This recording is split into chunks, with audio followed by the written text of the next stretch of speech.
SNDP ശാഖയുടെ കാണിക്ക വഞ്ചി പൊട്ടിച്ചതിൽ പ്രതിഷേധവുമായി ഒരു വിഭാഗം യൂണിയൻ ഭാരവാഹികൾ രംഗത്ത്.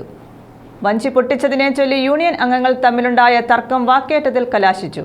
അഞ്ചൽ അഗസ്ത്യക്കോട്ടാണ് സംഭവം. ഞങ്ങളൊക്കെ നാട്ടുകാരില്ല, ഞങ്ങളെല്ലാം ഇട്ട പൈസ ഇവർ ഒറ്റയ്ക്ക് ഇതിനെ പൊട്ടിക്കുന്ന ഒരു ഭരണസമിതി അധികാരത്തിലില്ലാത്തൊരു സമയത്ത് ഇവിടെ മോശമായ കാര്യം വനിതാ സംഘക്കാർ കാണിച്ചത്. SNDP Pullur union vice president AJ പ്രദീപിന്റെ നേതൃത്വത്തിലെത്തിയ സംഘമാണ് അഞ്ചൽ അഗസ്ത്യകോട് 464 SNDP ശാഖയിലെത്തി മുൻ ഭാരവാഹികളോ സമുദായ അംഗങ്ങളോ അറിയാതെ കാണിക്കവഞ്ചി പൊട്ടിച്ചത്. സംഭവത്തെ തുടർന്ന് പുല്ലൂർ SNDP യൂണിയൻ ഓഫീസിൽ നിന്നുമെത്തിയ ഭാരവാഹികളും ശാഖ മുൻ ഭാരവാഹികളുമായി തർക്കവും വാക്കേറ്റവും ഉണ്ടായി.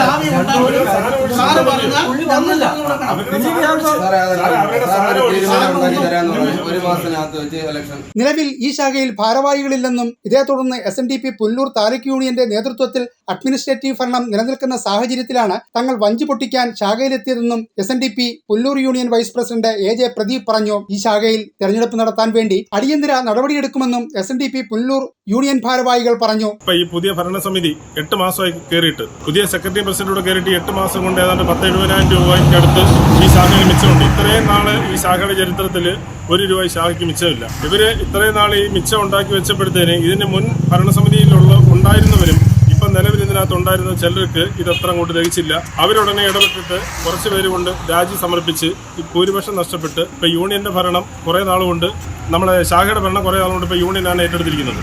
എന്നാൽ അഗസ്ത്യകോട് 464 നമ്പർ ശാഖയിൽ തെരഞ്ഞെടുപ്പ് നടത്താൻ തയ്യാറാകാത്ത നിലപാട് മാറ്റി അടിയന്തരമായി SNDP പുല്ലൂർ യൂണിയൻ ഭാരവാഹികൾ ശാഖയിൽ തെരഞ്ഞെടുപ്പ് നടത്താൻ നടപടിയെടുക്കണമെന്ന് അഗസ്ത്യകോട് SNDP 464 നമ്പർ മുൻ ശാഖാ ഭാരവാഹികൾ ആവശ്യപ്പെട്ടു. സാറിന്റെ അധീനതയിലാണ് കാര്യങ്ങൾ നടക്കുന്നത്. സാറ് 2 പക്ഷമായിട്ട് നിന്നാണ് കാര്യങ്ങൾ ഇവിടെ നടക്കുന്നത്.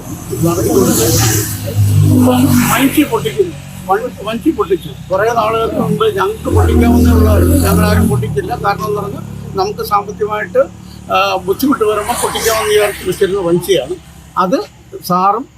സാറിൻ്റെ കൂടെയുള്ള കുറച്ച് പെണ്ണുങ്ങളും അല്ലാതെ വേറെ ആരുമില്ല, കുറച്ച് പെണ്ണുങ്ങളും കൂടി ആ വഞ്ചി പൊട്ടിച്ചു. അതിന് ഞങ്ങൾ അത് ശാഖയായിട്ട് യാതൊരു ബന്ധമില്ലാത്ത അതിൻ്റെ വനിതാ സംഘ പ്രവർത്തകരെന്ന് പറയുന്ന കുറച്ച് പേരാണ് ഇതിനകത്ത് വന്നത്. News bureau, Anchal.